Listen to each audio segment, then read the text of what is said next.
Good morning Lahore. जागा लाहौर में आप सबको खुश आमदीद कहते हैं। एक नए दिन और एक नई सुबह और मुस्कुराती सुबह के साथ जनाब मैं हूँ आपकी होस्ट मुनीबा आसिफ। मैं बिल्कुल ठीक ठाक हूँ। ये उम्मीद करती हूँ कि आप लोग भी इस वक्त जहाँ कहीं भी होंगे ठीक ठाक होंगे, अपना और अपने प्यारों का भी खूब ख्याल रख रहे होंगे, क्योंकि मौसम चेंज हो रहा है और जैसे ही मौसम चेंज होता है तो बहुत एहतियात करने की हम लोगों को ज़रूरत पड़ जाती है, क्योंकि इस मौसम में अक्सर लोग फ्लू का शिकार हो जाते हैं, खांसी और बुखार की शिकायत करते हुए भी नजर आते हैं। इसलिए इन दिनों में हम लोगों ने बहुत सी केयर करनी होती है। वैसे भी आजकल सेहत के मामलात काफ़ी ख़राब नज़र आ रहे हैं, क्योंकि कोरोना की जो नई किस्म है उसने पूरी दुनिया में खौफ व हरास इस वक्त फैलाया हुआ है। और माहिरीन भी ये बता रहे हैं कि ये किस्म जो है पहली जो इकसाम है उनसे बहुत ही ज़्यादा ख़तरनाक है। ऊपर से डेंगू भी हमारे सर पर मंडला रहा है और जब बाहर निकलते हैं तो स्मॉग ने हमारा जीना मुहाल कर रखा है। तो जनाब इस सब का एक ही हल है जो हम आपको बताते हैं कि एहतियात की जाए, और तिब्बी माहिरीन की जानिब से जो वज़ा करदा एहतियाती तदाबीर हैं उन पर अमल दरामद किया जाए, ताकि हम खुद को भी बचा सकें और हमारे जो प्यारे हैं हम उनको भी बचा सकें। और इस तरह के मौसम में ज़्यादातर जो बुजुर्ग हजरात हैं और ज़्यादातर बच्चे जो हैं वो इस हवाले से बीमार होते हैं। मौसम में सरमा शुरू होते ही हमने देखा कि स्मॉग के जो बादल थे वो लाहौर पर मंडलाने शुरू हो गए थे, और रवा माह भी लाहौर शहर जो है मुतअद्दिद बार दुनिया के आलूदा तरीन शहरों की सर फहरिस्त में रहा है। और यूनिवर्सिटी ऑफ शिकागो में दुनिया भर के ममालिक में फ़ज़ाई आलूदगी के बारे में होने वाली एक तहकीक के मुताबिक लाहौर में रहने वाले जो अफराद हैं उनकी मुतवक्का औसत उम्र में माहौलियाती आलूदगी के बायस 9 माह की कमी हो रही है। नज़ला, खांसी, गला खराब, सांस की तकलीफ और आंखों में जलन वो ज़ाहरी अलामात हैं जो स्मॉग के बायस हर उम्र के शख्स को बुरी तरह मुतासर कर रही हैं। जबकि स्मॉग इंसानी सेहत को ऐसे भी नुकसानात पहुंचा रही है जो बज़ाहिर फौरी तौर पर हमें नज़र तो नहीं आ रही, लेकिन वो किसी भी शख्स को मूजी मर्ज में मुब्तला कर सकते हैं। तो माहिरीन के मुताबिक बच्चे और बूढ़े अफराद स्मॉग से सबसे ज़्यादा मुतासर होते हैं। हमसाया मुल्क में भारत में 3 से 14 साल तक की उम्र के बच्चों पर एक तहकीक की गई है, जिसमें देखा गया है कि स्मॉग उनके फेफड़ों पर किस तरह असरअंदाज होती है। और उस तहकीक के जो नतीजे में सामने आया है कि उन बच्चों में ने 48% बच्चों के फेफड़े जो वो काले थे, यानी कि उनके लंग्स ब्लैक हो चुके थे। तो स्मॉग बच्चों की सेहत के लिए कितनी खतरनाक है और उन्हें किन किन बीमारियों का बाइस बना सकती है, इस पर आज हम बात करेंगे। हमारे साथ इस वक्त मौजूद है डॉक्टर हाफिज ज़िकाशुर रहमान मलिक है, चाइल्ड स्पेशलिस्ट है। डॉक्टर साहब मैं आपको खुश आमदीद कहती हूँ जागा लाहौर में। कैसे हैं आप? जी जी बिल्कुल सही। डॉक्टर साहब जिस तरह मैं बात कर रही थी कि स्मॉग के हवाले से और मौसम जैसे ही चेंज होता है तो हर कोई बीमार होना शुरू हो जाता है, तो अगर बच्चों के हवाले से बताएं जिनका इम्यून सिस्टम ऑलरेडी बहुत ज़्यादा कमज़ोर होता है, लो होता है, तो ये जो स्मॉग है ये किस तरह उनके फेफड़ों को मुतासर कर रही है और हमें इस हवाले से क्या एहतियाती तदाबीर अपनानी चाहिए? जी बिल्कुल, आजकल जैसा कि हम देख रहे हैं कि हर जगह पूरी दुनिया में तो स्मोक का एक, जब सर्दियां आती है तो स्मोक का एक दौर शुरू हो जाता है। स्पेशली ये जो पाकिस्तान, इंडिया, इनमें स्मोक बहुत ज़्यादा होती है। लाहौर में तो आजकल जो जैसा अभी हमने देखा कि एयर क्वालिटी इंडेक्स वो 400-500 तक चला गया। Exactly. और जबकि हमारा अपर लिमिट 100 है, इससे ज़्यादा नहीं होना चाहिए। हम कहते हैं कि चले 100 है, लेकिन यहाँ पे 400-300 तो यूजुअल रेंज चल रही है। इसमें यूजुअली स्मोक में क्या होता है, जैसे कि मैं पता, स्मोक एक मिक्सचर है फॉग और स्मोक का। बिल्कुल। तो जब ये मिक्सचर अंदर जाता है तो ना सिर्फ ऊपर से लेकर नीचे तक हर चीज़ को अफेक्ट करता है। सबसे पहले आंखों में, आंखों की सोजिश, जलन, बल्कि बाज बच्चे आते हैं बिल्कुल रेड आए, कंजक्टिवाइटिस की सूरत में आते हैं, और फिर बाज बहुत शिद्दत से खारिज करते हैं। और इसके बाद फिर नीचे चला जाए, फ्लू बहुत बहता है उनका। फिर नीचे कफ, इतनी शिद्दत से कफ होती है कि आजकल जैसे कि हम सब डॉक्टर्स हजरात भी आपस में डिस्कस करते हैं कि कफ ऐसी है जो आजकल ट्रीट हो नहीं रही। हम मेडिसिन देते हैं but it not respond properly. So basically ये कफ है, ये सब कफ सही किस तरह सही होती है अगेन अफेक्टेड बाय स्मोक। बिल्कुल ऐसे तो उसके नीचे जाए, फिर लंग्स अफेक्ट होते हैं, ब्रोंकाइटिस इसमें बहुत कॉमन हो रहा है आजकल, और इरिटेशन, लंग्स इरिटेशन बहुत ज़्यादा होती है। तो ये कुछ वजूहात है जो स्मोक किस तरह बच्चों में असरअंदाज होती है। और ये सारी चीज़ें बच्चों में ज़्यादा इस वजह से कि उनमें इम्यूनिटी नहीं है, क़ुव्वत मुदाफ़त कम होती है। इस तरह से same as case in the old patients, जो बूढ़े अफराद हो जाते हैं। तो इन दोनों में हमारा जो एज सेंसिटिव ग्रुप है इनमें ज़्यादा इफेक्ट होता है। बल्कि हमने तो यहाँ तक भी देखा जो नौज़ायदा बच्चे यानी कि 30-40 दिन वाले बच्चे और इससे भी कम एज में वो आते हैं और उनके चेस्ट में से आवाज़ें आती होती हैं, यानी कि वैसे ऐसा तो इस वो भी स्मोक की वजह वो से भी है? वो यानी कि उनकी हिस्ट्री होती है कि वो बाहर लेके जा रहे हैं, हाँ। वॉक कर रहे थे बाहर पार्क में और उनका रूटीन चल रहा है बच्चे को साथ लेके जाना, तो उनके फेफड़ों से इस तरह की आवाज़ें आनी शुरू हो गई। तो और फ्लू सेटल ही नहीं हो पा रहा, यानी कि आ रहे हैं आजकल 1 मंथ से फ्लू हो रहा है, ऑफ एंड ऑन चल रहा है आजकल हर घर के बच्चों की हर घर शिकायत। में एग्जैक्टली बच्चे स्कूल जा रहे हैं, ट्यूशन जा रहे हैं, जिसकी वजह से उनको स्मोक का सामना करना पड़ता है। लेकिन फिर इसका इलाज क्या है? क्योंकि नज़ला, जुकाम, खांसी, बुखार ये तो होना ही है अगर जब तक स्मोक रहेगी। फिर इसका इलाज क्या है? देखें ये एक इंडिविजुअल एक एफर्ट भी है बट एज अ होल एक टीम वर्क भी है। हम इंडिविजुअली क्या कर सकते हैं, देखें बच्चों को हम क्या एहतियात कर सकते हैं, उनको बाहर ना निकालें, यही सबसे बड़ी एहतियात है। और एक गवर्नमेंट ने एक स्टेप भी उठाया हुआ कि 3 हॉलीडेज स्कूल में उन्होंने दिए हैं, तो एक अच्छा स्टेप है कि इसके साथ हमारी रेशियो में निस्बतन कमी आई है। दूसरा क्या है कि बच्चे अगर बाहर जाते भी हैं तो उस टाइम में जाए when there is less smoke. For example दोपहर में या असर टाइम है, जोहर टाइम, यानी कि उस टाइम जब स्मोक कम होता है रिलेटिवली सुबह और शाम के टाइम, उस टाइम अगर बच्चे निकालें। लेकिन अगर बच्चे बाहर भी निकालते हैं, जब वो वापस आए घर पे उनके मुंह हाथ अच्छी तरह धुलवाएं। लेकिन डॉक्टर साहब सिर्फ मसला ये नहीं है कि सिर्फ बाहर भी स्मॉग है, अब तो घरों तक स्मॉग पहुंच चुकी है, इतनी ज्यादा हो चुकी है, तो घर पे भी किस तरह हम फिर सेफ रह सकते हैं? देखें इसमें घर के स्मोक के लिए हम यूजुअल कुछ स्टेप्स लेते हैं। फॉर एग्जांपल एक एयर प्योरीफायर डिवाइस होती है, वो हम घर पे लगाते हैं, बल्कि इसके बारे में एक अमेरिकन एजेंसी है EPA, एनवायरमेंटल प्रोटेक्ट एजेंसी, ये USA की रिपोर्ट में कि ये जो एयर प्योरीफाइड जो डिवाइस है ये 99.7% रूम के पार्टिकल्स को रिमूव करती है। 99.7 मतलब बहुत अच्छी है, ये इफेक्टिव है। इफेक्टिव डिवाइस है। लेकिन इसमें कुछ फिर अगेन चीज आ जाती है, अगर आपने एक रूम में लगाना है तो रूम शुड बी क्लोज्ड, एक बंद होना चाहिए, ये ना हो कि पूरा खिड़कियां सारी खुली हैं और आपने लगाया हुआ तो देयर इज नो इफेक्ट। और इसी तरह से आपने जब लगाया हुआ तो प्रॉपर, यानी कि अगर इतना बड़ा रूम है एक से नहीं होगा, हमें कुछ डिवाइसेस ज़्यादा लगाने पड़ेंगे, हमें उस एरिया के हिसाब से उस डिवाइसेस को इंस्टॉल करना पड़ेगा।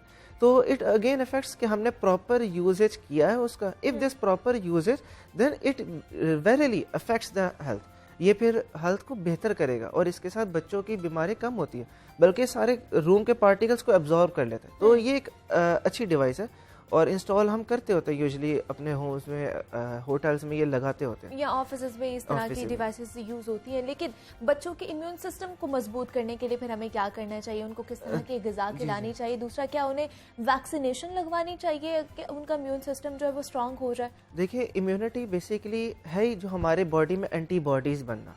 अब इम्यूनिटी हम 2 तरह के से, जैसा कि हमने लास्ट टाइम बात की कि इम्यूनिटी जैसे जब बच्चा छोटा होता है, फॉर इनिशियल 6 मंथ्स बच्चों को माँ के दूध से इम्यूनिटी जा रही होती है, इम्यूनोग्लोबुलिन जा रहे होते हैं, उनकी जब माँ ने जितनी प्रोटेक्शन हासिल की वो सारी बच्चों को दूध के जरिए से जा रही है। फर्स्ट है। सेकेंडली फिर हम क्या करते हैं, बच्चों को इम्यूनाइज करते हैं विद वैक्सीनेशन। वैक्सीनेशन भी बेसिकली बच्चों में एंटीबॉडीज बना रही है।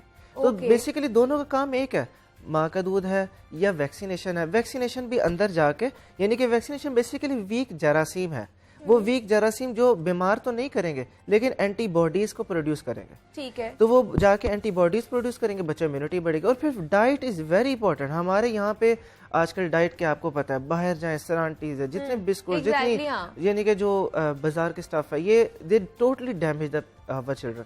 उन्हें हमें यूजली उससे अवॉइड करें। बल्कि हम कहते हैं, बाद पेरेंट्स को कहते हैं आप क्यों खिलाते हैं, कहते हैं बस ये बाहर जाते हैं और खा लेते हैं। हम कहते हैं भाई इस पे आपका कंट्रोल है, you should control your children. आप उनको रोकें, बाहर अगर जाते हैं तो मनी ना दें, बाहर रिस्ट्रिक्शन करें जहाँ पे वो लेते हैं। तो डाइट वेरी इंपॉर्टेंट, इनको फ्रूट्स दें, fruits are rich in vitamins. इनको बल्कि आजकल एक जिस तरह हमारी जो टेक्स्ट बुक है, नेल्सन टेक्स्ट बुक, उससे मेंशन है कि the very effective for flu is the soap, और जिसे हम बोलते हैं ना राइस यखनी, वो यखनी हम इसको दें, वेरी इंपॉर्टेंट है। और बल्कि हम आजकल हमने बच्चों के शोबों में हम जोशानदे का भी बहुत अच्छा रोल है, बल्कि हम जोशानदा इवन डे 1 मंथ से हम उसको स्टार्ट करवा सकते हैं। जोशानदा बिल्कुल लो क्वांटिटी में जोशानदा थे। तो ये वो चीज़ें जो नेचुरल हैं, लेकिन इनको हम आजकल मेडिसिन में भी यूज करते हैं। फॉर एग्जाम्पल कुछ मेडिसिन है जिसमें हम इन प्रोडक्ट्स को यूज कर रहे हैं। ठीक है, फॉर एग्जाम्पल नहीं खा रहे तो उनको फिर मेडिसिन के थ्रू दिया जाता है, यानी कि मेडिसिन की प्रोडक्ट्स इन चीजों से हासिल की जाती ठीक है, जैसा ग्लाइसराइज है, मलठी जिसे बोलते हैं, ये बहुत इफेक्टिव है हमारी कंजेशन को कम करने में। तो ये अब मेडिसिन में यूज हो रहा है। ठीक तो इसी तरह हमें डाइट वेरी इंपॉर्टेंट, यानी कि हमने डाइट को फोकस करना है। एग बहुत अच्छा है, छोटे बच्चों में जिस तरह 8 माह से कम बच्चों में हम वाइट ना दे, एग योक दे। ठीक है, मतलब 6 महीने के बाद बच्चों को एग खिलाना शुरू कर दें, 8 महीने के बाद? नहीं, स्टार्ट एग योक तो हम आफ्टर 1 मंथ स्टार्ट कर देते हैं, लेकिन एग वाइट क्योंकि वो एलर्जी कॉज करवा सकता है, इसलिए हम उसको 8-9 मंथ में स्टार्ट करवाते हैं। ठीक है। तो आप उसको एग योक दें, अच्छी चीज़ है बच्चों के लिए। और जिस तरह मैंने बताया यखनी है जो शानदार है, और घर में फ्रूट्स, एप्पल बनाना, ये फ्रूट्स दें उनको। और इस तरह से आजकल जो साबूदाना हम बनाते हैं, दूसरी रेमेडीज बनाते हैं। लेकिन डॉक्टर साहब कुछ बच्चे जो हैं वो अंडा खाना नहीं पसंद करते, फिर उनका क्या ऑल्टरनेट दे सकते हैं, कोई और चीज़ उसके मुतबादिल? देखिए, इसके मुतबादल में फिर हमारे पास अब बच्चे के एज के अतबार से हम हर एज ग्रुप की अपनी डाइट जो है ना उसका एक प्लान है। फॉर एग्जांपल अगर 6 महीने से कम में हमने क्या देना, हमने उसमें लिक्विड डाइट्स देनी है। फॉर एग्जांपल अगर हम उसको सिरेलैक भी दे रहे हैं तो बिल्कुल लिक्विड डाइट फॉर्म। फिर आगे 6 माह से ऊपर है, हम उसको थोड़ा सा लिक्विड से सॉलिड की तरफ लेके जाते हैं, लेकिन वो भी जिस तरह सागुदाना बिल्कुल थिन टाइप हो। और यानी कि अगर हम पेस्ट बनाते हैं, पूरी बनाते हैं, हम बच्चे घरों में माएँ बनाती है, वो बनाए। जिस तरह केले की, सेब की मैश बनाते हैं, वो बना दें। और फिर उसके बाद एज आगे बढ़ती है, हम उस एज में यखनी का इस्तेमाल स्टार्ट करवा दें, हम सूप स्टार्ट करवा दें। इसके साथ हम बच्चों में खीर, सूजी खीर, हलवा, चावलों खीर, जो सॉलिड चीजें हैं, चिकन हो गया, बहुत सारे लोग जो है वो इंट्रोड्यूस करा देते हैं बच्चे को, ये चीजें कराना ठीक है? चिकन हम भी, वो मीट भी हम कहते हैं कि वो 6-8 मंथ्स में जाके स्टार्ट करनी चाहिए। ठीक है। यखनी हम दे दें पहले, लेकिन जो एग्जैक्ट 6 मीट वो हम 6-8 मंथ में स्टार्ट करते हैं, बिकॉज इट में कोज एलर्जी, क्योंकि उसमें भी प्रोटीन है, वो एलर्जी कोज करवा सकती है। तो लेकिन इसमें फिर एक पूरा डाइट प्लान है, वो रिस्पेक्टेड डॉक्टर से जो उनके एरिया में है, या एक डाइट प्लान जो पूरा मिलता है, वो एक दफ़ा उसको फॉलो कर ले, तो it can help patient attenders very much. मतलब उनके जो इम्यून सिस्टम है उसको स्ट्रांग करेगा, जितना वो स्ट्रांग होगा वो तमाम तरह की जो बीमारियां हैं या मौसमी बीमारियां उनसे बच सकते हैं। दूसरा, आजकल डायरिया का बहुत ज़्यादा इशू बना हुआ है, मसला बना हुआ है, खासतौर पर बच्चों के अंदर ही। हमें बताइएगा इसकी वजूहात क्या होती है, किस तरह होता है? एग्जैक्टली, डायरिया हमारे आजकल बहुत ज़्यादा कॉमन हो रहा है। इसकी सबसे बड़ी वजह ही बैड ऑरल हाइजीन है। ऑरल हाइजीन यानी कि आपका खाना पीना अच्छा नहीं, आप बच्चों के हाथ नहीं अच्छे धुलवा रहे, हाइजीन अच्छी नहीं रख रहे।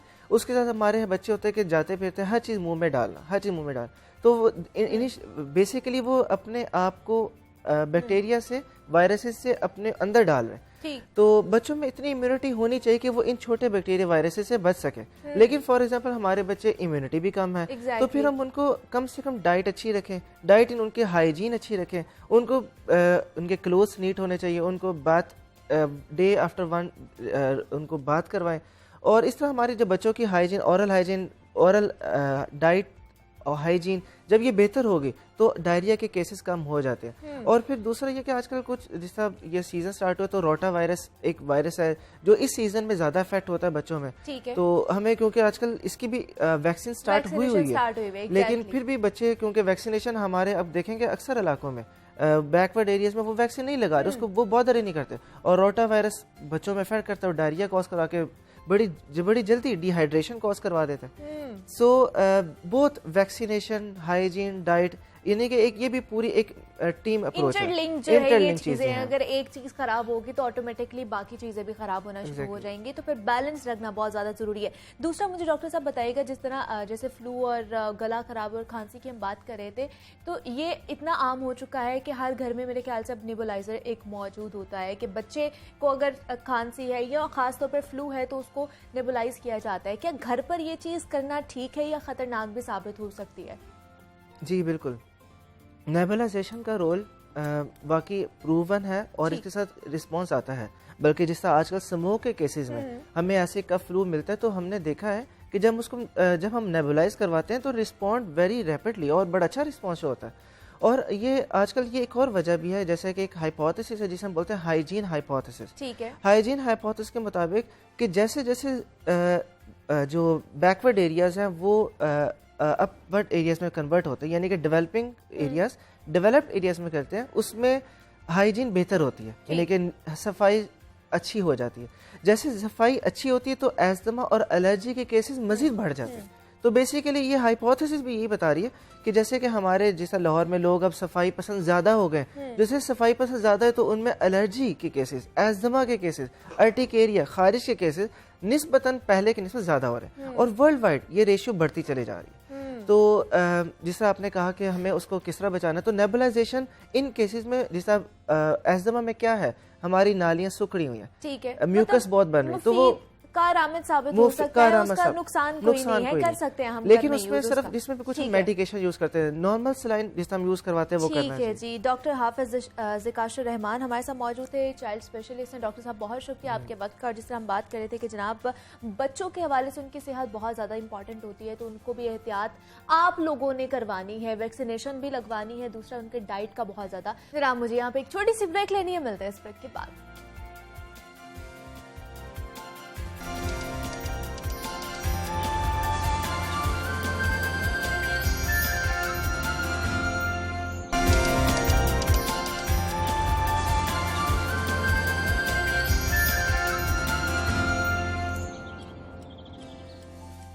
वेलकम बैक टू जागो लाहौर। जनाब अब कुछ बात हो जाए कानून और इंसाफ के हवाले से, तो पाकिस्तान में खवातीन को विरासत में हक ना मिलना एक बहुत बड़ा समाजी और कानूनी मसला बनता जा रहा है, जिसका सामना बेशतर खवातीन को करना पड़ता है। कभी इमोशनल ब्लैकमेल उन्हें किया जाता है कि भाइयों से हिस्सा मांग रही हो, शर्म नहीं आती तुम्हें। कभी ये कहा जाता है कि अगर बहन ने हिस्सा ले लिया तो उसका जो वालिदैन के घर से रिश्ता है ना वो खत्म हो जाएगा। इस समाजी प्रेशर की वजह से अक्सर खवातीन अपना हक नहीं मांगती और भाई बिन मांगे विरासत में उन्हें हिस्सा नहीं देते। लेकिन जब औलाद जवान होती है तो फिर माँ के हिस्से के लिए आवाज उठाती है, और हम देखते हैं कि ऐसे हजारों मुकदमात मुल्क भर की अदालतों में ज़ेर समाअत हैं, जहां पर खवातीन विरासत में अपने हिस्से लेने के लिए अदालतों में पहुंचती हैं। गुज़श्ता दिनों सुप्रीम कोर्ट की जानिब से सामने आने वाले फैसले ने काफी हद तक इन मुकदमात की नौयत का फैसला कर दिया है, जिसके मुताबिक खवातीन अपने वालिदैन के छोड़े हुए असासों में विरासत का दावा सिर्फ अपनी जिंदगी में कर सकती है, और किसी भी खातून की औलाद को माँ की मौत के बाद ननियाल से ऐसे दावे का हक हासिल नहीं है। पाकिस्तान में विरासत के हवाले से कई कवानीन मौजूद हैं, लेकिन इस हक की तलाफी अभी भी बहुत पेचीदा मामला बनता है। विरासत में खवातीन का हक क्या है और इसको हासिल करने का तरीका क्या है, और सुप्रीम कोर्ट का जो फैसला आया है उसके क्या असरात साबित हो सकते हैं, इन सब मामलात पर आज हम बात करेंगे। हमारे साथ इस वक्त मौजूद हैं सहर जरीन बंदियाल हैं, माहिर कानून है। सहर, मैं आपको खुश आमदीद कहती हूँ जागो लाहौर में। कैसी हैं आप? वालेकुम अस्सलाम। Thank you. सहर, जिस तरह मैं बात करी थी कि विरासत में खवातीन का हक है, लेकिन बहुत सारी हमने ऐसी भी खवातीन देखी हैं और आपने भी ऐसे केसेस देखे होंगे जिनको विरासत से निकाल दिया जाता है या उनको विरासत में हक नहीं दिया जाता। तो जायदाद में उनके हक के हवाले से हमें बताइए कि हमारा कानून क्या कहता है, क्या क्या हमें हक मौजूद है। देखिए 1937 और 1962 के बाद तमाम जो इनहेरिटेंस के मामले हैं मुसलमानों के, वो शरीय के मुताबिक डिसाइड किए जाएंगे। ठीक है। उससे पहले कुछ लॉ था कि रवाज के मुताबिक भी सक्सेशन होता था और विरासत को तकसीम किया जाता था, मगर अब स्ट्रिक्टली विरासत शरिया के मुताबिक डिसाइड की जाती है। ठीक है। तो सुन्नी और शिया का जो विरासत का कानून है थोड़ा मुख्तलिफ है। ओके, ठीक है। सुन्नी लॉ के मुताबिक अगर आपकी सिर्फ एक बेटी है तो वो उसको आप आधा हक मिलता है, आधी जायदाद मिलती है। ठीक है। बाकी वो आपके बाकी मेल रिश्तेदारों की तरफ चली जाती है।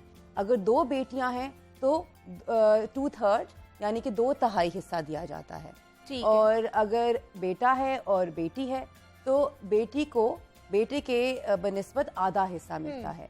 मगर ये डिसाइडेड शेयर्स हैं जो कि सूरह निसा की आयत नंबर 11 के अंदर कुरान करीम ने खुद ही डेजिग्नेट कर दिए गए हैं।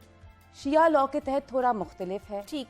उसमें सिर्फ अगर एक बेटी है उसको पूरी जायदाद दी जा सकती है। ओके जी, तो ये एक फर्क है शिया के कानून में और सुन्नी हनफी कानून के अंदर। ठीक है। ठीक है।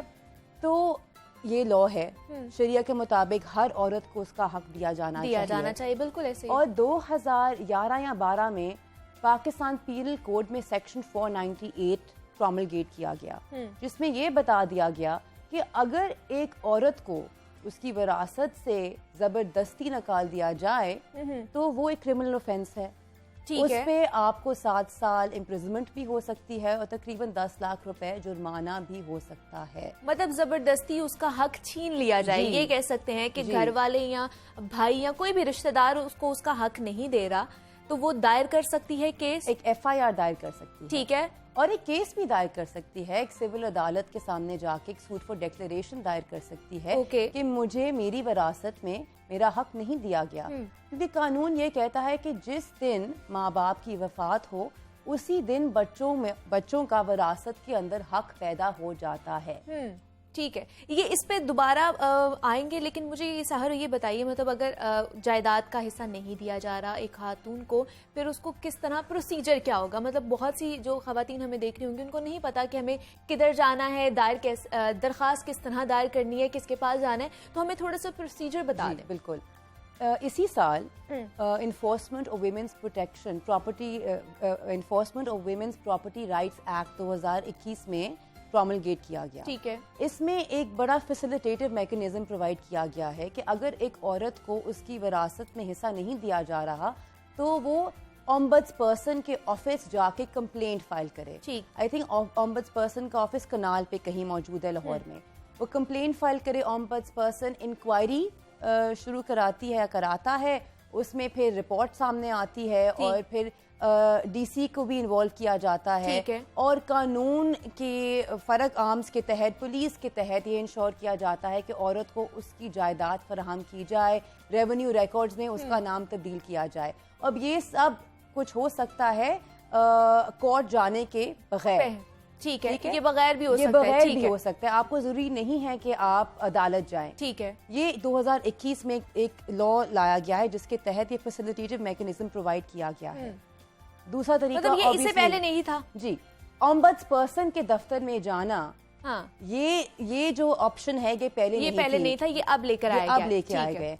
मगर जो वैसे ऑप्शन हमेशा थी वो ये है कि आप अदालत में जाके आप एक सूट फॉर डिक्लेरेशन दायर करें कि जी ये मेरी विरासत थी, ये मेरा हिस्सा था, इस प्रॉपर्टी में मेरा हिस्सा नहीं दिया जा रहा, ये आप डिक्लेयर करें ये मेरा हिस्सा है और जो तमाम लैंड रिकॉर्ड्स हैं उसमें मेरा नाम दायर किया जाए।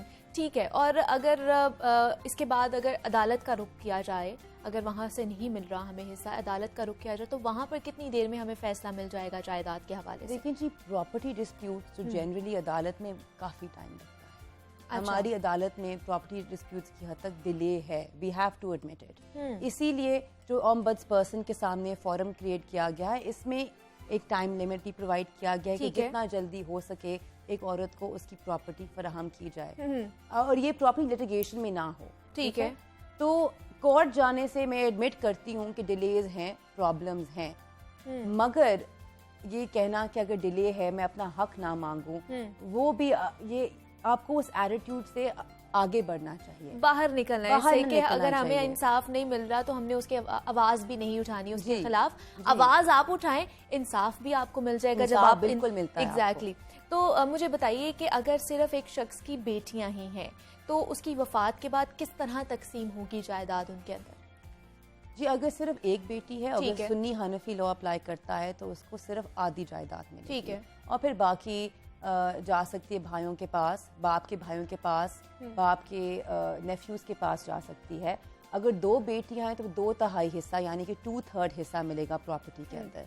ठीक है। मैंने आपको जैसे बताया कि शिया कानून में थोड़ा मुख्तलिफ है और सुन्नी कानून में थोड़ा सा मुख्तलिफ है। और अगर बेटे हैं तो फिर बेटे को हमेशा डबल मिलेगा बेटी के। जिस तरह अगर मेरा एक भाई है और हम 2 बहनें हैं तो हमें भाई के बनिस्बत आधा मिलेगा। ठीक है। हमारे 2 शेयर एक तरफ और उसका 1 शेयर एक तरफ। लड़के को हमेशा हनफी लॉ में बेटियों से 2 गुना मिलता है। लेकिन सहर मुझे बताइए, जब दस्तबरदार होती हैं बहनें अपने भाई के जायदाद से, तो क्या ये कोई कानूनी प्रोसीजर भी इख्तियार किया जाता है या सिर्फ मुंह ज़बानी ही ये दस्तबरदारी इख्तियार कर ली जाती है? सुप्रीम कोर्ट ने इस साल और पिछले साल भी बड़ी 2 क्लियर डिसीजंस दी हैं जिसमें उन्होंने कहा है कि ज़बानी कलामी आप दस्तबरदार नहीं कर सकते। क्योंकि पहले हमने देखा है कि यही एक एटीट्यूड रहा है कि हमने आपको हक नहीं देना, या बहनें बैठकर सबके सामने बोल देती थी कि हमें अपना हक नहीं चाहिए। जी बिल्कुल। वो कानूनी तौर पे उसकी कोई हैसियत नहीं है। ठीक है। एक डॉक्यूमेंट जिसे हम कहते हैं रिलिंक्विशमेंट डीड, वो एग्जीक्यूट करनी पड़ती है जिसमें आप साइन करेंगे जी मुझे अपना हिस्सा नहीं चाहिए। मगर सुप्रीम कोर्ट ने ये भी कह दिया है कि अगर ऐसी डॉक्यूमेंट हो तो ये प्रूफ होनी चाहिए कि जो औरत अपनी विरासत गिव अप कर रही है उसे भी कोई फायदा मिला है। कि देखिए, मैंने अगर एक जायदाद में हिस्सा नहीं लिया बेटी होके, मुझे कहीं और जायदाद में एडजस्ट कर दिया ठीक गया है। ये होना कि मैं सब कुछ ही अपने भाई के नाम कर देती हूँ, इसको लॉ नहीं रिकॉग्नाइज करेगा। मतलब ये हमारा लॉ हमें बोल रहा है, हाँ हमें जी, बता बिल्कुल, रहा है कि आपके बिल्कुल। पास ये चीज है, लेकिन ये और मैं आपको एक चीज, आपको सॉरी मैं इंटरप्ट कर नहीं, दी, नहीं, कोई जस्टिस फाइज ईसा ने जी। 2 जजमेंट्स में हाल में ये कहा है कि ये एक बहुत बुरी प्रैक्टिस है और सुप्रीम कोर्ट ने बड़ी इस प्रैक्टिस की मजम्मत करता है ठीक कि है। एक औरतों को इस रिलिंक्विशमेंट के थ्रू दस्तबरदार किया जाए अपनी जायदाद से। उन्होंने ये भी कह दिया कि कुरानिक इंजंक्शंस के खिलाफ है। तो हमारा कानून इस बात को रेकग्नाइज करता है कि जो खवातीन खुद ब खुद ज़बानी कलामी अपनी जायदाद दे देती हैं, उसमें ना कानून में ना कुरान में उसकी कोई गुंजाइश क्योंकि नहीं। बहुत से लोग ये कहते हैं ना कि हमने तुम्हारी शादी पे इतना पैसा लगा दिया, जी। इतना खर्च कर दिया, अब तुम्हारा जायदाद में बनता ही नहीं है कि तुम मांगो। तो ये माइंडसेट को फिर किस तरह हम चेंज देखिए, कर सकते हैं? वो क्योंकि कानूनी- कानून तो हमारे पास मौजूद है। मगर कानूनी तौर पे वो भी बात गलत है। ओके, आपने मुझे जितनी भी गिफ्ट दे दी जिंदगी ठीक में, है। उसका कोई कनेक्शन नहीं है जायदाद inheritance से, जायदाद बिल्कुल, के हिस्से से बिल्कुल। कोई ताल्लुक जिस तरह नहीं है। अगर बेटे को भी जिंदगी में आपने गिफ्ट कर दिया, उसका जायदाद से कोई ताल्लुक नहीं ठीक। है, वो उसको आप ऑफसेट नहीं कर सकते। गिफ्ट इज अ गिफ्ट ठीक है, इन योर लाइफ टाइम। वो उसके बराबर नहीं आता। लेकिन आपको क्या लगता है हमारे माशरे में जो मेंटालिटी चल रही है, इसको चेंज करने के लिए हमें फिर क्या क्या करना चाहिए? इंडिविजुअली हम क्या कर सकते हैं? एज एन कह ले कि माशरा फिर हमें क्या करने की जरूरत है? देखिए- कौन सी चेंजिंग्स ला सकते हैं हम? जहाँ तक मैंने देखा और मैंने काफ़ी देखा है कि ख़वातीन, जिस तरह आपने शुरू में बात की, इज्जत की बात लेके, ऑनर की बात लेके Exactly, कहते हाँ। बस चुप कर, हाँ। हम नहीं मांगेंगे, हमारे ख़ानदान से दूरी हो जाएगी। सबसे पहले तो मुझे यकीन है कि अगर औरतें अपनी आवाज़ उठाना शुरू कर दें तो मामला बहुत बदल जाए। अगर औरत खुद अपना हक मांगे और कलेक्टिवली औरतें हक मांगे तो सिस्टम भी चेंज होना शुरू हो जाएगा। ख़वातीन ने पहले अपनी मेंटालिटी को चेंज करना है कि जो अल्लाह ताला ने आपको हक दिया है, आप उसको क्यों गिव अप करते हैं, उसको आप क्यों छोड़ते हैं? बिल्कुल, ठीक है। दूसरा, माओं पे बहुत ये जोर है कि माएँ अपने बेटों को ये समझाएं, अपनी बेटियों को ये समझाएं कि खुदा का हक है, बेटों को समझाएं कि अपनी बहनों का हक लेके आपको नहीं कोई मार फायदा एग्जैक्टली, होगा। बिल्कुल ऐसे तो ही है। पेरेंट्स, माँ बाप पे ये ऑब्लिगेशन है कि अपने बच्चों को ये ट्रेनिंग दी जाए। बिल्कुल ऐसे ही है, तभी हमारा जो मुआशरा है वो बेहतर हो सकता है। हमारे साथ सहर जरीन बंदयाल मौजूद थी, माहिर कानून है। सहर, बहुत शुक्रिया आपके Thank वक्त का, you. आप यहाँ पर आई हैं और Thank हमारे you. साथ गुफ्तगू की है। और बहुत सी जो चीज़ें हैं मेरे ख्याल से मेरी भी क्लियर हुई हैं और आप लोगों की भी क्लियर हुई होंगी कि कानून हमें क्या हक देता है जायदाद के हवाले से और ओवरऑल भी हमारे पास क्या क्या हक मौजूद है। तो उम्मीद करती हूँ जनाब आपको ये सेगमेंट पसंद आया होगा। मुझे यहाँ पर एक छोटी सी ब्रेक लेनी है, मिलते हैं इस ब्रेक के बाद।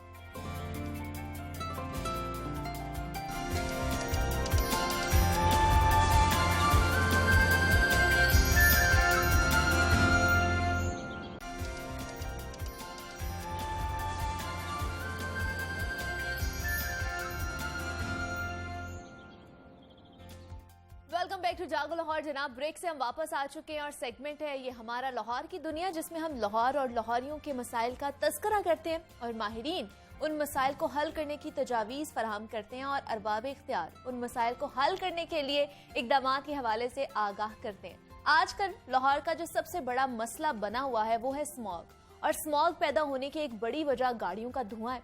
ट्रैफिक पुलिस की जानिब से धुआं छोड़ती गाड़ियों के चालान किए जा रहे हैं, लेकिन गाड़ी मालिकान चालान अदा करने के बाद उसी तरह गाड़ियां दौड़ाते हुए हमें सड़कों पर नजर आते हैं। और उसके साथ साथ शहर की सड़कों पर बेहंगम ट्रैफिक है, नाजायज तजावुजात और गैर कानूनी पार्किंग स्टैंड्स भी बहुत अहम मसला बन चुके हैं। इस मसाइल पर काबू पाने के हवाले से क्या क्या इकदाम किए जा रहे हैं, धुआं छोड़ती गाड़ियों पर परमानेंट कंट्रोल कैसे किया जा सकता है और वन वे की खिलाफ वर्जी के लिए 2000 रुपए जुर्माने की पॉलिसी कितनी कामयाब रही है, इन सब मामलात पर आज हमने बात करनी। हमारे साथ इस वक्त मौजूद हैं सरबराह लाहौर ट्रैफिक पुलिस है सैयद मुंतजर मेहदी साहब हैं और उनके साथ मौजूद है नुमाइंदा लाहौर न्यूज मोहम्मद सरफराज।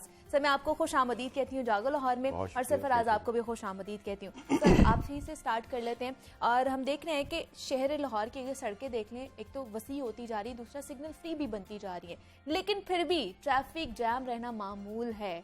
अभी रिसेंटली अगर आप इतवार की ही देखें तो 4 घंटे केनाल बंद रही है, ब्लॉक रही है, रास्ता नहीं मिला किसी को। 4 घंटे बहुत एक तवील कह ले के टाइम होता है। क्या रहा, क्या वजह बनी और ट्रैफिक पुलिस क्यों नहीं कंट्रोल कर पाई उन्हें? देखिए, ट्रैफिक पुलिस वहीं पे कंट्रोल कर पाती है, कर सकती है जहाँ पे पहले से हमें इंफॉर्मेशन हो और हम उसका एक बाकायदा प्लानिंग करते हैं। उसमें ट्रैफिक मैनेजमेंट पूरी एक साइंस है। उसमें हम पार्किंग का बंदोबस्त करते हैं, कहाँ पे गाड़ियाँ रुकना है, कहाँ पे लोगों ने उतरना है, कहाँ से एंटर करना है, ये सारा कुछ पहले से प्लान किया जाता है। अनफॉर्चुनेटली ये जो इंसिडेंट हुआ है, ये जो वाक़या हुआ है, इसमें हमें बिल्कुल इन्फॉर्मेशन नहीं थी, हमें नहीं बताया गया। ठीक है। हमें 6:30 बजे जिस वक्त सिचुएशन ख़राब हो गई, उस वक्त सेफ सिटी के कैमरा से पता चला कि यहाँ पे कुछ हो रहा है जिसकी वजह से ट्रैफिक कंजेशन हो रहा है। ठीक है। और हमने उसको फौरी तौर पर रिस्पॉन्ड किया। मैं खुद भी मौके पे गया, एसपी साहब भी गए, लेकिन चूँकि उस पर्टिकुलर जगह की जहाँ पे कंसर्ट हो रहा था उसकी जगह बहुत लिमिटेड थी। टिकटें उन्होंने उससे को 10 टाइम ज़्यादा भेज दी थी। लोगों को जाने के लिए उन्होंने दरवाजे बंद कर दी कि अंदर नहीं जा सकते। अंदर पार्किंग फुल हो गई उस क्लब की। और उसके बाद लोगों ने अपनी गाड़ियां, चूंकि उन्होंने 2000-3000 का टिकट खरीदा था, 15,000 से ज़्यादा टिकट्स उन्होंने फ़रोख्त कर दिए थे। It was a big ball game. ये कोई छोटा सा इशू नहीं था। लोगों ने अपनी गाड़ियां रोड्स पे छोड़ी और अंदर जाने की कोशिश में दरवाजे के बाहर इकट्ठे हो गए। ट्रैफिक पुलिस की कैपेसिटी नहीं थी कि हम हज़ारों गाड़ियाँ जो हैं वो रोड पे से रिमूव करें थ्रू लिफ्टर्स, लेकिन हमने कोशिश करके कुछ ना कुछ रास्ता बनवाया। लेकिन उतनी देर में उसका जो इम्पैक्ट है, लाहौर में 67 लाख गाड़ियाँ हैं, अगर एक सेकंड के लिए भी हम कोई वहाँ पे ब्लॉकेट क्रिएट करेंगे तो उसका इम्पैक्ट चारों तरफ आता है। बिल्कुल ऐसे ही। उसके बाद हमने बहुत ही कोशिश करने के बाद तकरीबन 2 घंटे में हमने उस रोड को खाली कराया। आपने अगर देखा हो तो माल रोड के पूरे फुटपाथ हमने गाड़ियों से भरे। हमने, हमारे पास गाड़ियां लिफ्टर से उठा के कहीं रखने की जगह नहीं थी, मतलब इतनी ज़्यादा गाड़ियां थी। उसके बाद हमने डिस्ट्रिक्ट एडमिनिस्ट्रेशन से, डिस्ट्रिक्ट पुलिस से रब्ता किया और हमने कहा कि इनके खिलाफ कानूनी कार्रवाई होनी चाहिए। इस तरह से लाहौरियों को एग्नी में मुब्तला करने का किसी को कोई हक नहीं है। तो हमने उनके खिलाफ जो जिम्मेदारान थे उनके खिलाफ FIR दर्ज की उन क्लब के, और हम कोशिश करेंगे कि इंशाल्लाह नेक्स्ट टाइम इस तरह का वाक़या ना हो। और हमने सारे जो मुतल्लिका इदारे हैं उनसे रिक्वेस्ट की है कि ट्रैफिक पुलिस को पहले से लूप में लिया जाए ताकि हम अपनी प्लानिंग पूरी करें। मतलब अगर इस तरह का कोई इवेंट होना होता है तो आप लोगों को पहले लूप में लिया जाता है, आपको बताया जाता है कि इस तरह की पॉलिसी बना लें ताकि ये ट्रैफिक का मसला ना हो। देखें, बहुत बड़े बड़े होते हैं इवेंट्स लाहौर में। राइवेंट का इज्तिमा बहुत बड़ा था और 2-3 उर्स हैं, दाता साहब का उर्स है, मुहर्रम के इज्तिमात हैं जो हम कंडक्ट करवाते हैं। उसमें हम बड़ी प्लानिंग करते हैं, बहुत लोगों को डिप्लॉय करते हैं। लेकिन इसमें हमें रिएक्शन टाइम नहीं मिला जिसकी वजह से ये इशू हुआ। और उसके बावजूद भी ट्रैफिक पुलिस ने बड़ी ही तुंदगी से काम करते हुए इसको मैनेज किया। और रात गए तक मैं खुद भी वहाँ पे मौजूद रहा, तकरीबन 1 बजे तक लोगों की आमदोरफ्त वहाँ पे रही और हमने ट्रैफिक को मैनेज किया। ये तो सर एक मसला है। दूसरा मसला है कि जब स्कूल में छुट्टी होती है या सुबह जब स्कूल लग रहा होता है तब ट्रैफिक का बहुत ज़्यादा एक कह ले कि अज़्दहाम मौजूद होता है वहाँ पर। इसको हल करने के लिए क्या आप लोग प्लानिंग कर रहे हैं? देखिए, एक तो शायद आपके नॉलेज में आया, हमने ट्रैफिक वॉलंटियर्स ट्रेन किए हैं। उसमें बेसिक प्रॉब्लम ये है कि रोड के ऊपर तमाम कॉलेज स्कूल बनाए जाते हैं और वहाँ पे हमारे यहाँ चूँकि हम प्रिविलेज ओरिएंटेड सोसाइटी हैं, हम स्टेटस कॉन्शियस लोग हैं, हमारी कोशिश ये होती है कि हमारा बच्चा जो है वो एक बच्चा एक गाड़ी में बैठ के जाए। और जब स्कूल लगने का टाइम होता उस वक्त बहुत ज़्यादा इशू नहीं होता क्योंकि तमाम लोग डिफरेंट टाइम में आ रहे होते हैं, बच्चे को जस्ट उतारना है और चले जाना है। लेकिन छुट्टी के टाइम पे बहुत ज़्यादा इशू होता है।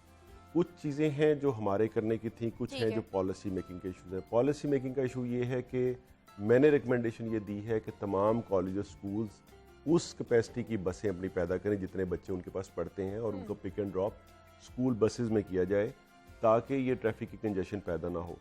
उसके अलावा जो शॉर्ट टर्म में था कि हम वहाँ पे पार्किंग का इशू हल करें, वहाँ पे हम जो वन वे की खिलाफ वर्जी हो जाती है, जो ऑकवर्डनेस होती है सारी, उसमें जो एक दूसरे को फंसा लेते हैं, उसका कुछ ना कुछ करें और हमारी ड्यूटी वहाँ पे मौजूद रहे। और ट्रैफिक वॉलंटियर्स जिन इंस्टीट्यूशंस के सामने काम करना शुरू कर गए हैं वहाँ पे छुट्टी के औकात में बहुत बेहतरी आ रही है। वहाँ पे हमारे लोग भी खड़े हो रहे हैं और जैसे मैंने लेडी ट्रैफिक वार्डन्स भी उस हवाले से ट्रेन किए हैं। उनका बेसिकली पर्पज़ ही है कि जो छोटे बच्चों के स्कूल्स हैं और जो कॉलेजेस हैं वहाँ पे वो जाएँ, हैवी बाइक्स पे हों, सायरन बजाएं और पब्लिक एड्रेस सिस्टम के ज़रिए वो लोगों को एजुकेट भी करें, ट्रैफिक को कंट्रोल भी करें। तो होपफुली बहुत सारी चीज़ें चल रही हैं राइट डायरेक्शन में, लेकिन इसमें सबसे बड़ी चीज़ है लोगों का शऊर कि लोगों को ये ख्याल करना है कि अपना टाइम बचाने के लिए कोई ऐसी हरकत ना कर दें जिससे सबका टाइम ज़ाया हो। एग्जैक्टली, जिससे सब जो है उसमें पिस जाएं। सरफराज, हमें बताइए आप ग्राउंड रियलिटी क्या है, क्या जो है इन लोगों को मुश्किलात पेश आ रही हैं, क्यों पॉलिसीज़ पे अमल दरामद नहीं हो पाता, और क्या इसमें जो आम लोग हैं उनका कितनी जिम्मेदारी बनती है इस चीज़ में? मैंने उस दिन भी आपसे बात की थी कि CTO साहब अब आए, इससे पहले कबल भी बहुत सारे अफसरान आए, इस तमाम तर मामले पर बातचीत होती रहती है, ताजरों से इनकी मीटिंग होती है। ये चैम्बर ऑफ कॉमर्स पे भी कल परसों गए, वहाँ पे भी ताजरों के साथ इनकी मीटिंग हुई। सबसे अहम इशू जो लाहौर शहर का है और मार रोड, जेल रोड, उसके मुल्हिका जो मार्केटों का है वो है पार्किंग का। एक तो पार्किंग का इशू बहुत ज़्यादा बन चुका हुआ है। LDA की पॉलिसी के मुताबिक जो है वो लोगों ने बिल्डिंग नहीं बनाई, उसकी पार्किंग मुख्तस नहीं बनी, जिसकी वजह से आज शहर लाहौर की जो आवाम है उनको इसका खमियाजा भुगतना पड़ रहा है। पहली तो बात ये, इस तमाम तर मामले पे बहुत दफ़ा जो है वो इनकी बातचीत हुई, फिर टीपा के साथ इनकी बातचीत हुई, फिर DC और लोकल गवर्नमेंट के साथ इनकी बातचीत हुई। बातचीत होती रहती है लेकिन इस पे अमल दरामद नहीं होता। इस पे अमल दरामद करवाने के लिए हमें एक लॉन्ग टाइम एक ऐसा ऑफिसर चाहिए कि जो इस पे अमल दरामद करवाए और हमें इससे जो है ना वो निजात दिलवा के जाए। ठीक है, जैसे ही हमारी निजात का वक्त आता है वो चेंज अफसर कर जो है वो ट्रांसफर हो जाता बेशक, है। बेशक। ये तो एक ये जो रूटीन है, पॉलिसी है कि 1.5 years 9 महीने बाद, साल बाद जो है पूरी वो मुद्दत ही नहीं की जाती, वो अफसर पूरी अपनी मुद्दत ही नहीं करता और उससे पहले ही तो चला अगर जाता है। इन चीज़ों पर अमल दरामद हो तो मुझे लगता है कि ये मसाइल हल हो सकते हैं। बिल्कुल। दूसरी निजी होटल की बात की जो एतवार के रोज़ हुआ, तो वो उस दिन भी जो है वो यही सिचुएशन थी कि एक कैनाल की वजह से लोअर मार रोड, जेल रोड, उसके मुल्हिका ऐसे जैम था कि जैसे पता नहीं शहर में क्या हो गया। तो ये अंदरून शहर जो है वो इससे मुल्हिका धर्मपुरा, मुगलपुरा, ताजपुरा, गाजियाबाद, जल्लो की जानिब जाने वाली शालीमार लिंक रोड की जानिब वाली ट्रैफिक जो थी, सदर, कैंट, ये सब कुछ जैम था। नाकाजात सारे जैम थे। वो इस वजह से कि वहाँ पे हज़ारों की तादाद में लोग थे। और ये बड़ी अच्छी बात है कि CTO साहब ने SP सिविल लाइन को वहाँ पे बुलाया, उनको बुला के कहा कि इनके ऊपर जो कानूनी कार्रवाई बनती है वो करें। अगर वो कानूनी कार्रवाई अमल में ना लाई जाती तो हो सकता है कि एक दिन फिर वहाँ पे इस किस्म का इवेंट होता और फिर से हमें वही सारे जो है मसाइल का सामना करना पड़ता। सरफराज, अभी मैं आपसे ये पूछना चाहूंगी, जैसे हम देख रहे हैं कि आजकल 1 वे की खिलाफ वर्जी पर 2000 रुपये जुर्माने किए जा रहे हैं, तो उसके बाद मैं सर के पास भी आऊंगी यही सवाल लेके। तो हमें बताइए इसके बाद, जुर्माने के बाद कोई कुछ हमें कमी पेशी नजर आई लोगों की खिलाफ वर्जी अगर वो अब नहीं कर रहे? अच्छा, पहले तो बात ये है कि अगर सिटी ट्रैफिक पुलिस अवेयर करती तो हो सकता था कि लोग ना बांधते। अच्छा। क्योंकि पहला वार्डन को काम ही ये होता है कि जब उसको रोका जाता है तो वो कॉल किसी की भी करवाता है और उसको छोड़ दिया जाता है। अब है जो अदालत आलिया का मामला, लाहौर हाई कोर्ट की जानिब से बिल्कुल वाज़ेह तौर पर CTO साहब को बुलाया भी, वहाँ पे गया और इनको कहा भी गया कि आप 1 वे की खिलाफ वर्जी करने वाले के खिलाफ एक्शन लें। तो उसके बाद ये हुआ कि कमी आई है और मुझे लगता है कि मज़ीद कमी आएगी। कल एक अफसोसनाक 2 रोज़ कबल वाक़या हुआ, ऐसे वाक़यात बेशुमार होते थे और रोज़ होते थे कि 1 वे की खिलाफ वर्जी पर नौजवान जो है वो आए रोज़ जाम भाग हो जाते थे, शहरी जाम भाग हो जाते थे, बड़ी गाड़ियों की टक्कर के बायस जो है मोटरसाइकिल सवार जाम भाग हो जाते थे। तो उसमें जो है वो हम जो रोज़मर्रा देखते थे उसमें जो है वो कमी आनी शुरू हो गई है। और ये बड़ी पॉजिटिव साइन है शहर लाहौर के लिए कि जब से 2000 रुपया आयद किया गया जुर्माना, तब से इसमें जो है वो कमी देखने को मिली। मतलब अगर ज़्यादा जुर्माना किया जाएगा तो कानून की पासदारी मुमकिन हो सकती है, यही मेरे ख्याल से अब माइंडसेट रह गया है लोगों का। देखिए, इस दवाई का इस्तेमाल कोई 4-5 दिन से हो रहा है और बड़ा आराम आ रहा है इससे। ठीक है। और हम चाहते हैं कि इस दवाई का इस्तेमाल जारी रखा जाए और इससे मुकम्मल आराम आ जाएगा। मैं खराज तहसीन पेश करता हूँ लाहौर हाई कोर्ट को, और ऑनेस्टली स्पीकिंग बीइंग CTO मुझे इतना अंदाज़ा नहीं था कि इस चलान की रकम को बढ़ाने से इतना इम्पैक्ट आएगा।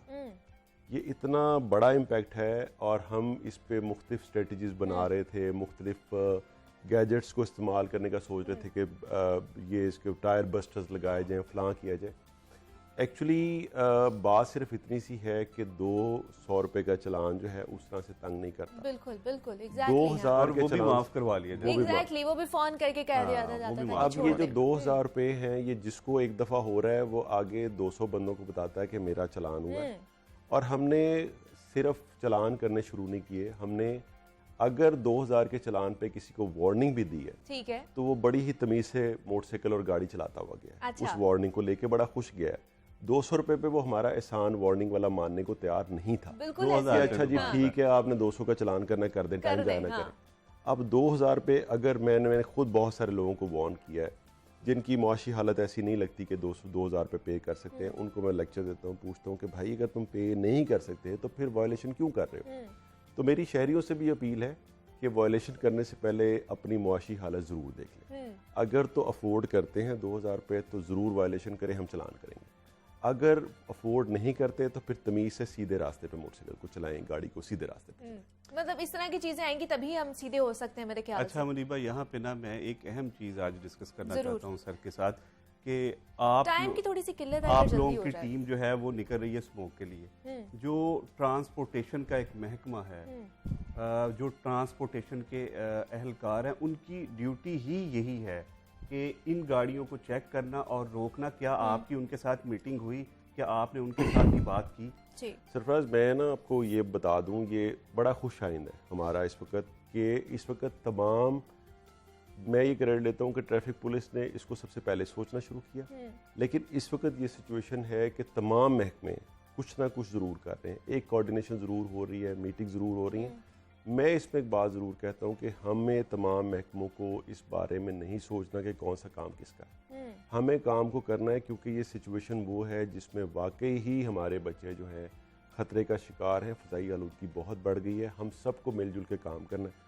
अगर कोई महकमा काम नहीं भी कर रहा तो दूसरा महकमा उसका काम करना शुरू कर दे। है तो तमाम महकमे सरकार के ना, तो करना शुरू करें काम। ये नहीं सोचेंगे कौन सा काम मेरा है कौन सा नहीं। बिल्कुल ऐसे ही है, और तमाम महकमों के साथ ही सरकार के साथ मिलके हमें भी अपनी जो जिम्मेदारी है उसको निभाना है कि हम लोग उनके लिए रुकावटें ना खड़ी करें उनकी राह में, बल्कि उनकी राह हमवार करें। और सैयद मुंतजर मेहदी साहब हमारे साथ मौजूद है, CTO हैं। सर बहुत शुक्रिया आपके वक्त का, आप यहाँ पर आए हैं। और मोहम्मद सरफराज, नुमाइंदा लाहौर न्यूज़ भी हमारे साथ मौजूद है। सरफराज, आपका भी बेहद शुक्रिया।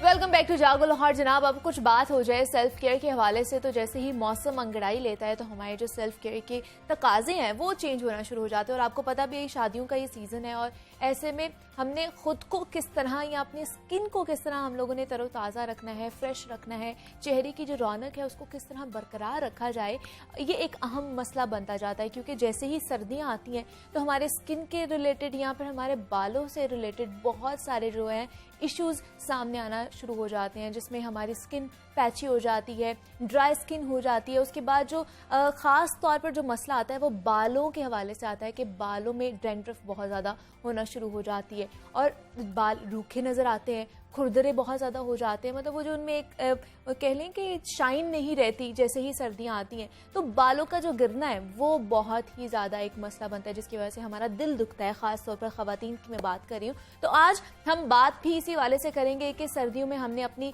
स्किन को किस तरह सेट रखना है, उसके हवाले से हमें क्या क्या चीज़ें अपनानी चाहिए, और दूसरा बालों की खुश्की और खुरदरेपन से किस तरह हम छुटकारा हासिल कर सकते हैं, कौन कौन से ट्रीटमेंट्स करवाने चाहिए हमें बालों के हवाले से। इस पर आज हम बात करेंगे। हमारे साथ इस वक्त मौजूद हैं आयशा खान है, ब्यूटी एक्सपर्ट हैं। आयशा, मैं आपको खुश आमदीद कहती हूँ जागो लाहौर में। कैसी हैं आप? हाँ, अल्लाह का शुक्र। मुनीबा, आप कैसे हो? मैं भी बिल्कुल ठीक ठाक। आयशा, जैसे मैं बताई थी कि सर्दियाँ जैसे ही आती हैं मौसम अंगड़ाई लेता है, हमारी स्किन के तो मसले होते ही हैं, लेकिन बालों का बहुत ज़्यादा मसला होना शुरू हो जाता है, जिसमें खुरदरापन आ जाता है। देन वो बहुत ज़्यादा कह लें कि वो सख्त हो जाते हैं या फिर स्प्लिट एंड्स हो जाते हैं, गिरना शुरू हो जाते हैं। तो इन सब मामलात या मसलों से बचने के लिए कौन कौन से ट्रीटमेंट्स हैं हमारे पास जो हमें करवाने चाहिए? अच्छा मुनीबा, एक तो बहुत अच्छा टॉपिक है और विंटर के स्टार्ट में ये और भी अच्छी बात है। एग्जैक्टली। मैं समझती हूँ विंटर खाने पीने के लिहाज से भी और केयर के हिसाब से भी बहुत अच्छा। जी, बालों के लिए, क्योंकि हम लोग ऑयलिंग भी कर सकते हैं विंटर में, जबकि समर में नहीं कर सकते। हमारा अपना ही ऑयल इतना आ रहा होता है स्कैल्प से। तो ऑयल लगाने का जो मेन तरीका है ना, वही हमारा ठीक नहीं है। ठीक है, ठीक है। एक तो देखिए विंटर में वैसे ही पोर्स थोड़े टाइट होते हैं और डैंड्रफ भी हो जाती है, सीधी खुश्की हो जाती है, ड्राइनेस हो जाती है। तो आप सबसे पहले तो ऑयल को थोड़ा गुनगुना सा लाइट सा वार्म करें। जैसे हॉट ऑयलिंग ट्रीटमेंट बहुत इंपॉर्टेंट है। अच्छा, किसी भी प्रोटीन से पहले हॉट ऑयलिंग बहुत ज़रूरी है विंटर में, नॉट समर। ओके, मतलब हमारे थोड़े से इश्यूज ये हैं कि हम अगर कोई टिप देते हैं तो लोग समर में भी वही टिप यूज कर रहे होते हैं। एग्जैक्टली, और विंटर, तो इसलिए मैं ये समझती हूँ कि विंटर की ये टिप है कि आपने अगर कोई भी ट्रीटमेंट लेना है, हॉट ऑयलिंग ज़रूर कराएं उससे पहले, क्योंकि आपके पोर्स ओपन होंगे, उसके अंदर ऑयल जाएगा, हॉट ऑयल। ठंडा लगाएंगे तो वो ऊपर ही रहेगा, कोई फायदा नहीं है। अंदर नहीं जाना। उसके बाद आप हॉट टॉवल लें, ठीक है, डायरेक्टली स्टीम अवॉइड करें। ओके, ठीक है ना, स्टीम से ज्यादा भी मतलब प्रॉब्लम्स हो सकती हैं, कई लोगों को सूट नहीं करती। ठीक है, ये भी मसला होता है या ऐसा भी होता है। मैं हमेशा अपने क्लाइंट्स को कहती हूँ स्टीम टच मत करें, ठीक है, थोड़ा सा मतलब रूटीन में रहें। नॉर्मल हम लोगों की आदत ये है कि हम कोई भी ट्रीटमेंट साल में एक दफ़ा या 6 महीने में एक दफ़ा लेकर पूछते हैं ये कब तक चलेगा। ठीक है, जबकि ऐसा नहीं होना चाहिए। ये रूटीन केयर है। ठीक है, आप मंथली लें या आपका ज़्यादा, जिस तरह से अब आप हैं, मैं हूँ, हम लोग ब्लो ड्राई आयरन ज़्यादा यूज करते हैं डेली, हम लोगों को फिर वीकली लेना चाहिए। संडे तो अपने साथ गुजारे ना, अपनी केयर करें। तो डिपेंड करता है सबसे पहले तो अपने बालों को कितना आप मतलब यूज करते हैं, ठीक है, हीट कितना उनके, मतलब हेयर स्टाइलिंग कितनी है, आयरन कितना। बच्चियां भी आजकल की यूनिवर्सिटी की रोज आयरन पकड़ा होता है, एटलीस्ट सीरम तो लगा लेना, थोड़ा केयर तो करें। तो फिर और भी कई वजूहात होती हैं, कई लोगों को नेचुरल ड्राइनेस इश्यूज होते हैं, वो असल इश्यूज है। ठीक है, 2-3 किस्म की प्रॉब्लम्स होती हैं। एक तो ये है कि जी आपने हाइलाइट्स मतलब कराई है, आपने एक्सटेंसो कराया, आपने रिबाउंडिंग्स कराया, उसकी वजह से आपके बाल डैमेज हुए हैं, उसके ट्रीटमेंट्स अलग हैं। ठीक है। अगर आपका नेचुरल कोई प्रॉब्लम है, जिस तरह से ड्राइनेस अंदर से निकल रही है, ठीक है ना, सर पे आ रही है, बॉडी पे आ रही है, आंखों पे आ रही है, कई दफा सर की ड्राइनेस आइस तक आ जाती है। ओके, तो वो उसके ट्रीटमेंट उसके फिर अलग होंगे। ठीक है, बिल्कुल ऐसा ही है। ये नहीं है कि आपने अगर कोई ड्राइनेस के लिए हाइलाइट्स के बाद कोई प्रोटीन लिया है तो वो जी आपकी नेचुरल ड्राइनेस को दूर करेगा, ऐसा नहीं होगा। वो जो आपके बालों की लेंथ है उसके लिए होगा, स्कैल्प के लिए नहीं होगा। मतलब ये डिफरेंट ट्रीटमेंट्स कह लें, हेयर ट्रीटमेंट, ये बहुत बड़ा इशू है। बल्कि मैं ये जरूर कहूंगी इस प्रोग्राम में, मेरे पास अभी थोड़े दिन पहले एक लेडी आई, उसने हमसे एक्सटेंसो कराया। तो अब बात ये है कि मैं ये खवातीन जरूर सुने ये बात और इस पर अमल भी करें काइंडली, कि एक्सटेंसो कराने का इतना शौक है, रिबाउंडिंग का इतना शौक है कि बाल स्ट्रेट हो जाए, उसकी उतनी ही ज्यादा होम केयर भी जरूरी है। एग्जैक्टली, हाँ। हमारे यहाँ लेडीज जब एक्सटेंसो या रिबाउंडिंग्स या कोई भी ट्रीटमेंट लेती हैं, वो समझती हैं उनके बाल सीधे हो गए। अब सीधे हो गए, अब उनको कोई भी ट्रीटमेंट लेने की जरूरत नहीं है। अब सैलून वाले जाने, बस हमने उसको कंप्लेन देनी, ऐसा नहीं है। आप दुनिया में कहीं भी चले जाएं, आपने अपने बालों को ड्राई करना है। ठीक है, ब्लो ड्राई लाइट सा करना है, नॉट ब्रश से यूज नहीं करना, just dry your hairs and apply कोई सीरम, मतलब लाइट सी एप्लीकेशन करें किसी सीरम की, उसके बाद आप जो मर्जी करें। लेकिन ये आप बिल्कुल मत करें काइंडली कि आपके बाल गीले रहें और वो खुद ही ड्राई हों। होता है ना कि हम लोगों के बाल अमूमन यही प्रैक्टिस होती है, हर किसी की, हमारे बाल जी अब सीधे हो गए हैं, अब वो नेचुरल ड्राई होंगे। मत करें, वो आपका एक्सटेंसो जो है लास्ट नहीं करेगा, वो निकल जाएगा, खराब होगा। एक्सटेंसो वालों के लिए ज्यादा जरूरी है एक्सटेंसो या कैराटिन। ठीक है, मतलब उसके लिए भी कोई अच्छा सा प्रोटीन शैम्पू लें, जैसा प्रो कैराटिन या इस तरह के। अगर इसके अलावा आयशा हमें बताइए, मतलब अब सर्दियां तो आ गई, अब हर घर में हर खातून का ये मसला होगा, तो फिर किस तरह के ट्रीटमेंट उन्हें लेना चाहिए? प्रोटीन ट्रीटमेंट लेना चाहिए या इसके अलावा किस तरह के ट्रीटमेंट ले सकते हैं? कैराटिन एक ट्रीटमेंट है, ठीक है। अगर आपके बाल डैमेज हैं, ठीक है, तो आप कैराटिन ट्रीटमेंट्स लें। मतलब ये देखकर लिया जाता है ट्रीटमेंट कि आपके बालों की कंडीशन किस तरह की है। मैं आपको वही बता रही हूँ कि अगर तो आपके बाल एक्सटेंसो से डैमेज हुए हैं, ठीक है, अगर आपके बाल डाई से डैमेज हुए हैं, अगर कट डाउन से डैमेज हुए हैं, लेकिन अगर नेचुरल रूखापन है बालों में, वो जो होता है एक रूखापन जिसमें शाइन ही नहीं होती, तो आप अपनी डाइट को भी थोड़ा फोकस करें। और ऑयलिंग, अगर हम लोग विंटर में कहते हैं ना, सर्दियां ऐसी चीजें, हम ड्राई फ्रूट खाते हैं, उसका अपना ऑयल होता है, ठीक है ना। एक्स्ट्रा वर्जिन ऑयल आप मतलब मैं तो समझती हूँ आप सुबह 1 चम्मच ले लें तो आपकी ड्राइनेस अंदर से ही खत्म हो जाएगी। ठीक है, और सारे जो मसले हैं वो आपकी स्किन की भी अच्छी रहेगी और आपके बाल भी। में आप सुबह 1 चम्मच ले लें या अंजीर आप उस ऑयल में डिप करें और सुबह एक निहार मुंह खा लें, तो ये भी ड्राइनेस को दूर करेगा। देखिए प्रोटीन जो है ना, एक तरह की शुरू से एक प्रोटीन ट्रीटमेंट बहुत ही इन रहा है, जिस तरह से हमारे हर लेडी ने किया होगा। दही अंडा जो लगाते थे exactly, हाँ, घर पे टोट के एक घर का प्रोटीन ट्रीटमेंट, हाँ। ठीक है। अब उसको मसला ये है कि अगर आपके बाल वर्जन है, आपने बालों को आपने कुछ नहीं किया, हाँ, ओके, कोई डाई नहीं कराया, कोई चीज नहीं लगाई, ओके फाइन, आप दही अंडा लगा रहे हैं। लेकिन अगर आप डाई करा के आए हैं, अगर आप हाईलाइट्स करा के आए हैं, अगर आप रिबाउंडिंग करा के आए हैं, तो दही अंडा कुछ भी असर नहीं करेगा।